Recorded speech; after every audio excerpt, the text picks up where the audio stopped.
IIT జేఈలో మంచి rank రానటువంటి విద్యార్థులకు బెస్ట్ ఆప్షన్ సిఏ కోర్సులు అడ్మిషన్స్ జరుగుతున్నవి. నమస్తే రమగారు. నమస్తే జయ. రమగారు, సంకటహర చతుర్థి దీని యొక్క విశిష్టత, ఆ రోజు అసలు మనము ఆచరించాల్సిన విధి విధానాలు, ప్రత్యేకమైన పూజలు అందరూ చేసుకోవచ్చా? ఏంటి రమగారు అసలు? ప్రతిసారి మాట్లాడదాం జయ. మనం ప్రతి సంవత్సరం వినాయక చవితి అప్పుడు ఇది చెప్తూ ఉంటాం. సంకటహర చతుర్థి అంటే నెలకి 2 చవితులు వస్తాయి. మనం ఎట్లా వెళ్తాం, మన కాలం ఎలా నడుస్తుంది, మంది డేట్ల ప్రకారం పోతుంది. అవును, 1, 2, 3, 4 నుంచి 30 దాకా లేదా 31 దాకా, కొండకుతో 27, 28 దాకానే.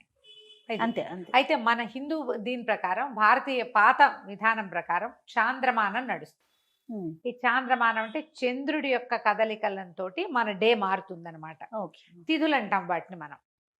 28 ఇవి ఎట్లా పోతాయి? 28 కాదు, పోనీ 29, 30 చేసుకుందాం దాన్ని. పాడ్యమి నుంచి మొదలు పెట్టుకుని పౌర్ణమి దాకా 15. ఓకే. అక్కడి నుంచి 16వ రోజు నుంచి మళ్ళీ పాడ్యమి నుంచి మొదలు పెట్టుకుని అమావాస్య దాకా. ఓకే. ఇట్లా మన తిథులు నడుస్తూ ఉంటాయి. ఇందులో ప్రతి నెల 2 పాడ్యములు రావాలి, 2 విధియలు, 2 తదియలు, 2 చవితులు, 2 పంచములు, 2 షష్ఠులు, 2 సప్తములు, అన్ని 2 రావాలి. 2 రానివి ఏమిటి? ఒకటి పౌర్ణమి, రెండోది అమావాస్య. అవి మాత్రం సింగిల్ డేట్స్. చతుర్దశులు, త్రయోదశులు, దశములు, ఏకాదశులు అన్ని 2 రావాల్సింది. ఏకాదశి నియమం మనకి సాధారణంగా ఉంటుంది. ఎట్లా? శుక్ల ఏకాదశి, బహుళ ఏకాదశి. ఏకాదశి నాడు ఉపవాసం ఉండటం, ద్వాదశి నాడు ద్వాదశ పారణ చేయటం మన తాలూకు హిందూ సంప్రదాయం.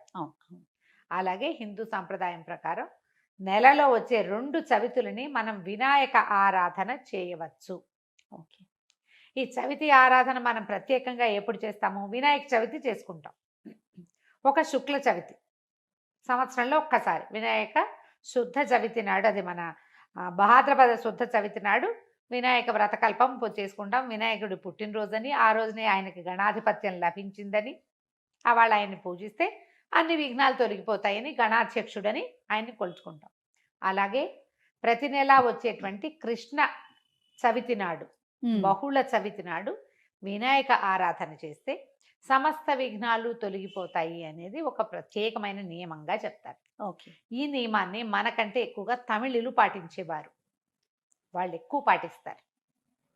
మనకి జాతకంలో కేతు ప్రభావం ఎక్కువగా ఉన్నా, ఏ పనైనా మొదలుపెట్టి ఎప్పటికీ అవ్వకపోతున్నా, పిల్లలు చదువుల్లో వెనకపడుతున్నారనిపించిన, దీనికి మన ఇంట్లో ఉండాలి వ్రతము నియమము ఏం లేదు. పెద్దవాళ్ళు చెప్పిందే చెయ్యాలి, మన ఇంట్లో లేకపోతే చేయకూడదు అలాంటిది ఉండదు. సార్వజనీయమైన వ్యవహారం, ఎవరైనా చేసుకోవచ్చు. మనమే ప్రాబ్లమ్స్లో ఇరుక్కుంటున్నాం. ఏ పనైనా మొదలు పెడితే అవటం లేదు, అన్ని అడ్డంకులే దానికి. ఓకే. వ్యాపారాలకి, చదువులకి, ఇంట్లో ఏదైనా వస్తువులు తరచుగా పాడైపోవటం, ఇది కూడా జ్ఞాపకం పెట్టుకోండి. మిక్సీ రిపేర్ చేయిస్తావు, వెట్ గ్రైండర్ పడుకుంటుంది. దానికి ఏదో చేయిస్తావు, వాషింగ్ మెషిన్ ప్రాబ్లం వస్తుంది, అది అయిపోయింది, సూయింగ్ మెషిన్ పడుకుంటుంది. ఇట్లా రిపేర్లు చేస్తూ ఉన్న వాళ్ళు ఉంటారు చూడు. నేను కూడా ఉన్నా ఆ లిస్ట్ లో. అవునండి. నేను ఒకటి రిపేర్ చేస్తే ఇంకోటి వస్తుంది. ఒకటి మొదలు పెడితే పాపం లిస్ట్ వస్తుంది, వస్తూనే ఉంటుంది. మా వాళ్ళ ఇంట్లో ఎక్కిరిస్తున్నారు, ఒకటి రిపేర్ చేయకుండా ఉంచుకుంటే అది ఒకటే ఉంటుంది నీకని. అట్లా ఒకటి వస్తుంది. ఏమీ లేవనుకో, మెళ్ళ పెట్టుకుంటే నల్ల పసలు కొలిసేని టిక్కని విరుగుతుంది, ఆ పస విరిగిపోతుంది. నిజంగా నిజం రమ్మ గారు. చెవిదుద్దులు సీలలు విరిగిపోతాయి. కొంతమంది జాతకాలు ఉంటాయి చూడండి, ఒక వరుసగా వస్తాయి, ఆగితే మళ్ళీ ఆగిపోతాయి. 2 సార్లు 2 బంగారపు వస్తువులు అయినాయి. ఓ వారం ఏమో ఒక 15 రోజుల్లో ఒక మొదటి ఫోర్ట్నైట్ లో చెవిదుద్దు సీల బిళ్ళ విరిగి చేతిలోకి వచ్చింది, పొల్లేమో ఆ గొట్టంలో ఉండిపోయింది. ఇదేమిట్రా ఇలా అయింది, దీన్ని చేయించాలి అనుకుంటున్నా. సరిగ్గా 15 days తిరగంగానే చిన్న గొలుసు ఒకటి పెట్టుకుంటాను నేను, హుక్ దగ్గర విరిగింది. దాన్ని రిపేర్ చేయించా, చెవిది ఈ గొలుసు విరిగింది. గొలుసు ఇంకా రిపేర్ చేయించలేదు, ఉంచారు. మళ్ళీ ఇంకోటి వస్తుందని. నెక్లెస్లు అవి లింకులు ఊడిపోతే ఏం చేస్తాను, అలా అనిపిస్తుంది నాకు. ఇలాంటి వాళ్ళు వీళ్ళందరూ సంకటహర చతుర్థి చేసుకోవచ్చు. సంకటహర చతుర్థి చేసుకుంటే బిజినెస్లో ఇబ్బందులు, చదువుల్లో ఇబ్బందులు, చిన్న చిన్న ప్రమాదాలు, ఇళ్లలో ఏ పని అనుకున్నా అవకపోటాలు, వీటన్నిటికీ సమాధానంగా ఉంటుంది. జాతకాల్లో అయితే మాత్రం కేతువు తాలూకు ప్రభావం ఉన్నప్పుడు, కేతువుతోటి ఇబ్బందులు పడుతున్నప్పుడు, గ్రహస్థితుల్లో కేతు ఉన్నప్పుడు కూడా మనం ఇది చేయమని చెప్తారు. ఏదైనా ఇంటి ప్రయత్నం చేస్తున్నప్పుడు ఆగిపోతుంది, అప్పుడు కొన్ని వారాలు మొక్కుకుని మనం కొన్ని నెలల పాటు చవితులు చేసుకోవచ్చు. ఈ చవితి చేసుకోవడానికి పెద్ద విశేషమైన చేత ఏమీ లేదు. సింపుల్ వినాయక పూజ. ఓకే. దీనికల్లా పగలు ఉపవాసం, చుక్కలు కనపడ్డాక భోజనం. భోజనం. ఆ చుక్కలు కనపడ్డాక ఉండ్రాళ్ళు కుడుములు చేసి బియ్యపు రవ్వతోటి చేస్తాం కదా, అవును. అవో మీ ఇళ్లలో ఎలాంటి అలవాట్లు ఉంటే పాలతాకలే పెడతాం వినాయకుడికి అని మీకు అలవాటు అనుకో, పాలతాకలు పెట్టండి, మన అలవాటు ప్రకారం. పెట్టుకోవచ్చు. కుడుములో ఉండ్రాళ్ళు ఆయనకి నివేదన చేసి నమస్కారం చేసుకుని చంద్రుని చూసి అన్నం తినేసేయచ్చు. పగలు ఉపవాసం ఉండే సంకష్టి అంటారు మహారాష్ట్రియన్స్, కన్నడిగులు బాగా బాగా ఎక్కువ చేస్తారే? ఉంటారు. బాగా ఎక్కువ ఉంటారు. మన వైపు తక్కువ, కానీ మన వైపు కూడా ఇప్పుడు కనపడుతున్నారు బాగా. నాకు కూడా అలవాటు ఉంది, మేము చేస్తాం. అంటే కమ్యూనిటీ వైజ్ గా చేస్తారా రమ్మగారు? అలా అట్లా ఏం ఉందా? ఉండదమ్మా, అలా ఏం ఉండదు. ఎవరైనా ఇది ఓ చేసుకుంటారు. పెద్ద పూజా హడావిడి ఏం లేదు కదా, అది ఏకాదశిలానే, ఏకాదశి లాగానే. కాకపోతే మనం వినాయకుడికి కొలుస్తాం ఇది ఇప్పుడు. సంకటహార చతుర్థి. మనకి కష్టాలు ఇబ్బందులు ఉన్నప్పుడు రుణ విమోచన గణపతి స్తోత్రం అని ఒక ప్రత్యేక స్తోత్రం ఉంది. ప్రణమ్య శిరసాదేవం గౌరీపుత్రం వినాయకం ఇలా స్టార్ట్ అవుతుంది. ఆ స్తోత్రం చదువుకోవచ్చు. అబ్బే అవేవి రావండి, సుముఖశ్రీగదంత్య కపిలో గజకర్ణికః మనకు వచ్చు కదా, అంతే. ద్వాదశ నామాలు అవి చదువుకోండి. వినాయకుడికి కొంచెం గరిక వాకిట్లో ఎక్కడైనా పెరళ్ళల్లో ఉన్న బాల్కనీ కుండీల్లో ఉంటే గరికని పెక్కకుండా ఉంచుతా నేను. ఉమ్. ఆ వినాయకుడికి పెట్టుకోవచ్చు అని చెప్పి అవును, బుధవారం నాడు అవును. పెట్టచ్చులే అని ఆ 2 గరిక పోచలు వినాయకుడికి సమర్పించడం, ఉండ్రాళ్ళు సమర్పించి నమస్కారం చేసుకోండి. ఇది చాలా మంచిది. మరి పసుపుతోటి వినాయకుడిని చెయ్యాలి అదేదో సిద్ధాంతంగా చెయ్యొద్దమ్మా. ఎంత సింపుల్గా అయినా చేసుకోవచ్చు. సాయంకాలం సమీపంలో ఉన్న ఏ దేవాలయంలోనే గణపతి చతుర్థులు చేస్తారు. అన్ని చోట్ల వినాయక ప్రతిష్ట ఉన్న ప్రతి చోట సంకటహర చతుర్థి పూజ చేస్తారు. వెళ్ళి గుళ్ళో పూజ చేయించుకోండి, హాయిగా ఇంటికి వచ్చి భోజనం చేయండి. అంతే. కుడుములు ఏమైనా వండి మీ గుళ్ళో వాళ్ళు ఒప్పుకుంటే, ఆ దేవాలయం పద్ధతిని బట్టి కదా, ఒప్పుకుంటే మీరే కుడుములు తీసుకెళ్ళి స్వామివారికి అక్కడ నివేదన చేసి అందరికీ ప్రసాదం పంచిపెట్టండి.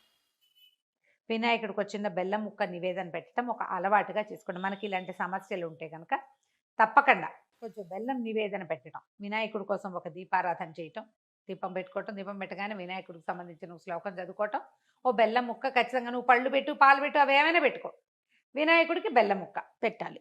ఇలా నివేదన పెడితే మనకి చాలా సమస్యలు తీరుతాయి. ఇప్పుడు నవంబర్ 1 వచ్చినట్టుంది, అవునండి. అంతేనా? అవును. ఆ ప్రతి నెల చూసుకోండి, క్యాలెండర్లో ఉంటుంది. మీరు ఈజీ మెథడ్ ఏంటి, క్యాలెండర్లో నోట్ చేసి పెట్టుకోండి. ఇందులో మళ్ళీ ఒక స్పెషల్ ఉంది. మంగళవారాలు గనక ఈ చతుర్థి వస్తే చాలా విశేషం. అంగారక చతుర్థి అంటారు దాన్ని. ఉహుం. అది చాలా విశేషమైంది. అది ఎక్కువ సమస్యలు తీరుస్తుంది, ఇంకా ప్రాబ్లమ్స్ తీరుస్తుంది.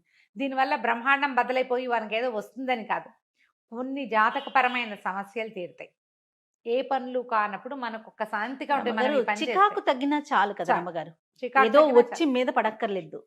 జస్ట్ మనకు ఉన్న ఆ చికాకు, ఆ బాధ, మనసు శాంతిగా ఉంటే అదే చాలు. అదే చాలు, అంతకంటే ఇంకేం ఆటోమేటిక్ గా అక్కర్లేదు. సమస్యలు పరిష్కారం అవుతాయి. అవును, అలా చేసుకోవచ్చు. మంగళవారం చతుర్థి వచ్చిందనుకో ఇంకా కంఫర్టబుల్గా ఉంటుంది. ఒక 40 చేయొచ్చు, ఇవి ఉమ్, ఉమ్. 40 చేయొచ్చు, 21 చేయొచ్చు, 5 నేను 7 లెక్క పెట్టుకుని కూడా చేస్తా. ప్రతి నెల సంకటహర చతుర్థి నాడు పొద్దున్నే మా అక్కయ్య నేను ఒకళ్ళు గుర్తు చేసుకుంటాం ఇవాళ చతుర్థి అని ఓకే. జ్ఞాపకం చేసుకుని. మా ఇద్దరికి అలవాటు ఉంది. నాకు కొంచెం వినాయక ఇవి కూడా ఎక్కువ కదా, ఎక్కువ ఉమ్. శ్లోకాలు చదువుకుంటాను నేను. చిన్నప్పుడు చదువుకున్న తొండమున ఏకదంతమును కూడా చదువుతారు రోజు నేను. ఓ, నాకు అది అలవాటు. అలవాటు. ఉమ్. ఎవరి అలవాట్లు వాళ్ళవి కదా, మీరు అలవాటు చేసుకోండి. ఏదైనా ఇలాంటి సమస్యలు ఉన్నప్పుడు ఇట్లా చేసుకోవచ్చు. ఇది కొన్నాళ్ళు చేసి మానేయచ్చా లాంటి ప్రశ్నలు వస్తాయి ఎంతసేపు. ఉమ్, ఉమ్.